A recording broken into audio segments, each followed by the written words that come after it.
पदाधिकारी, आमदार, खासदार असा मेळावा ठेवला होता. त्या मेळाव्याकरता मी या ठिकाणी आलो होतो आणि पुढच्या तयारीच्या निमित्ताने दिशानिर्देश देण्याचं काम या मेळाव्यात करतोय.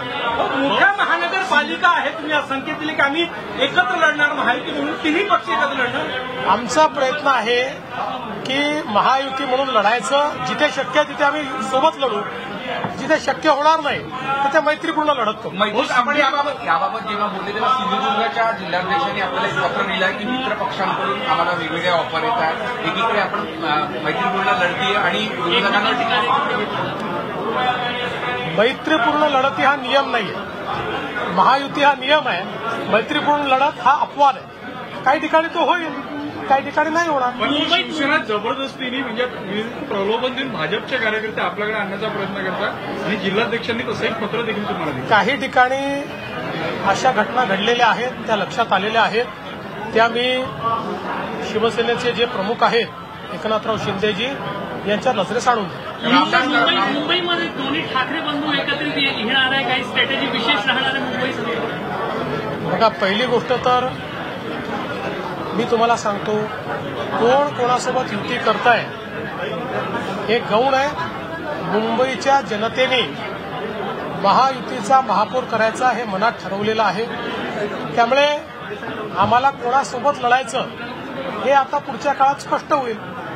ते एकत्रित आले, ते वेगळे लढले, कसंही झालं तरी देखील महापौर हा महायुतीचाच होता.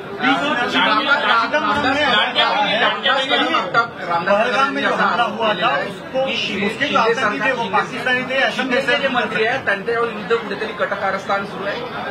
रामदास कदमांना आपण देखील ओळखता, इतके वर्ष मी ओळखतो, आमचे मित्र आहेत. ते रागाच्या भरात बऱ्याच गोष्टी बोलत असतात. सगळ्या गोष्टी सिरियसली घेता येत नाही. अपात्र झालेले आहे 26 लाख आणि पुरुषांनी सुद्धा लाभ घेतला आहे. आपल्या महिला व बाल विकास मंत्र्यांनी अतिशय स्पष्टपणे सांगितलेलं आहे 26 लाख असे अकाउंट सापडलेले आहेत की जे लाडक्या बहिणीच्या निकषात बसत नाहीत, ज्याच्यामध्ये पुरुष देखील आहेत, ज्याच्यामध्ये अन्य योजनांचा लाभ घेणारे देखील आहेत, वेगवेगळ्या निकषांमध्ये न बसणारे, मग कोणी इन्कम टॅक्स पेई असेल किंवा जे काही आपण निकष तयार केले होते त्यात न बसणारे अकाउंट्स आहेत. आता हे सगळे अकाउंट रद्द केलेले नाहीत, हे सस्पेंड केलेले आहेत. त्याची सगळ्यांची पुन्हा एकदा शहानिशा केली जाईल. जे आम्हाला रेकॉर्डवर आढळत आहे तेच जर सत्य असेल तर मात्र हे अकाउंट बंद केले जाईल. काँग्रेसचे दोन माजी आमदार भाजपात येत आहेत, आणखी अजून इन्कमिंग होणार आहे का काँग्रेस?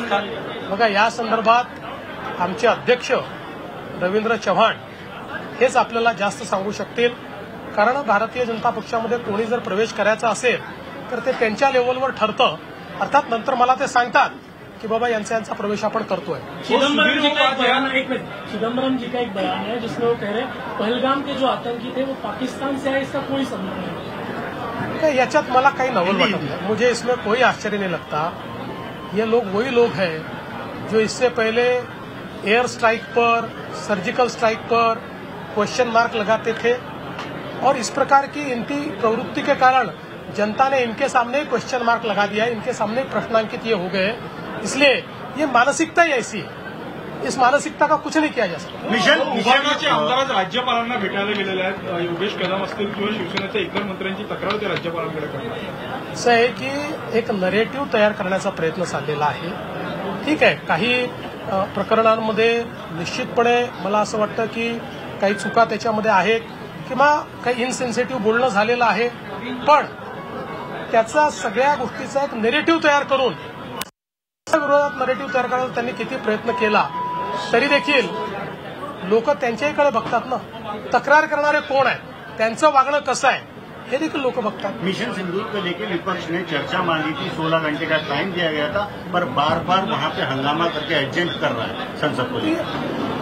अपोजिशन को मिशन सिंदूर पे चर्चा करनी नहीं है क्योंकि उनको पता है कि अगर मिशन सिंदूर पर चर्चा होगी तो हमारे बहादुर सिपाहियों ने, हमारी सेना ने किस प्रकार से वैश्विक रूप में अपनी कैपेबिलिटीज को दिखाया है और किस प्रकार से पाकिस्तान को घुटने टेकने को मजबूर किया है, ये सारा सत्य सामने आएगा और उनका नैरेटिव फेल होगा. इसलिए एक युद्ध की नीति होती है शूट एंड स्कूट, यानी दागो और भाग जाओ, ऐसा झूठ दागते और भाग जाते, चर्चा करने की इनमें हिम्मत ही नहीं. पुणे रेव पार्टीनंतर पुन्हा एकदा ड्रग्स आणि रेव पार्टीचा मुद्दा चर्चेत आला. आपण गृहमंत्री सुद्धा काय सांगता? नाही, या सगळ्या गोष्टी अतिशय गंभीर आहेत. सातत्याने आपण त्याच्यावर कारवाई करण्याचा प्रयत्न करतो आहोत. मोठ्या प्रमाणात कारवाई चाललेली आहे. कालही मुंबई पोलिसांनी दुसऱ्या राज्यामध्ये जाऊन देखील जे काही इथनं बॅकवर्ड लिंकेजेस शोधत ते गेले, त्याच्यामध्ये दुसऱ्या राज्यात जाऊनही त्यांनी तो ड्रग्सचा कारखाना त्या ठिकाणी पकडलेला आहे. त्यामुळे याच्यावर कारवाई मोठ्या प्रमाणात चालली आहे. स्पेशल चुनाव आयोग कर रहा है स्पेशल इंटेंसिव रिवीजन, उस पर कई लोग कोर्ट में गए थे, लेकिन सुप्रीम कोर्ट ने उसमें रोक लगाने से फिलहाल मना किया. देखिए, बिल्कुल सही बात है. हमारी ये मांग है कि स्पेशल इंटेंसिव रिवीजन होना चाहिए, क्योंकि हमारी मतदाता सूची में इंटेंसिव रिवीजन न होने के कारण पिछले 20 सालों में बहुत ऐसे नाम हैं जो एग्जिस्टेंस में नहीं है. लोग अपना पता छोड़कर चले गए, तब भी नाम है. नई जगह चले गए, वहां भी उनका नाम है. कई लोग जो गुजर गए, उनके भी नाम उसमें है. तो ये होना ही चाहिए. मैं आपको बताना चाहता हूं, मैं स्वयं इंटेंसिव रिवीजन होना चाहिए इसलिए 2012 में हाईकोर्ट गया था. मैंने उच्च न्यायालय में एक याचिका की थी कि आप इंटेंसिव रिवीजन कीजिए. तब से मेरी मांग है. तो मैं तो चुनाव आयोग का आभार व्यक्त करना चाहता हूं कि देश के चुनावों को इस इंटेंसिव रिवीजन के कारण एक बहुत सटीक लिस्ट मिलेगी और लोगों का मतदान का जो अधिकार है वो अधिकार भी इसके कारण बहुत अच्छे तरीके से अमल में आएगा. पुण्याची रेव पार्टीची कारवाई जी आहे ती राजकीय सुडापोटी केली जाते असा आरोप खडसे वारंवार करत आहेत आणि ते नाशिकच्या हनी ट्रॅप प्रकरणाशी जोडून ते मला असं वाटतं की याच्यावर मी फार काही बोलणार नाही. असं आहे, पोलिसांनी कारवाई केलेली आहे. पोलिसांजवळ सगळे त्या ठिकाणचे जे काही पुरावे आहेत ते सापडलेले आहेत. सगळ्याचं व्हिडिओ शूटिंग झालेलं आहे. कोणाच्या नावाने ते जे काही अपार्टमेंट आहे ते बुक झालेलं आहे हे देखील आपल्याला रेकॉर्डवर त्या ठिकाणी सापडत आहे. वेगवेगळ्या प्रकारचे गॅजेट जे सापडले आहेत त्यातनं देखील पुरावे मिळालेले आहेत. त्यामुळे मला असं वाटतं की मी याच्यावर यापेक्षा जास्त बोलणार नाही. माझ्याकरता या गोष्टी राजकीय नाहीत. एक गुन्हा घडलाय, त्या गुन्ह्यावर पोलिसांनी कारवाई केली है. मोहन जी ने कल कहा है कि इंडिया को कहे, भारत ही कहे, बार बार इंडिया को भारत को इंडिया बोला. देखिए, ये भारत ही है, लेकिन हमारे संविधान में भारत और इंडिया हम दोनों चीजें कहते हैं. लेकिन अगर हम लोग भारत कहे तो ये ज्यादा अच्छा होगा. और मुझे ऐसा लगता है कि हम लोग ये प्रयास करेंगे कि इसको हम भारत कहें, क्योंकि दुनिया के कई देश ऐसे कि जिनके जो नाम है, ये एक उनका पुराना नाम है, एक उनको इतिहास के चलते मिला हुआ नाम है. तो मुझे ऐसा लगता है कि ये कोई, मोहन जी ने भी विवाद की बात नहीं कही है और इस पे कोई विवाद होने का कारण भी नहीं. हो, मध्यंतरी आमदार सुमित वानखेडे यांनी एक शंका उपस्थित केली होती की वर्धा जिल्ह्यातल्या गांधी विचाराच्या संघटना आहेत, त्यामध्ये अर्बन नक्षलिझमशी संबंधित काही लोक प्रशिक्षण येतात.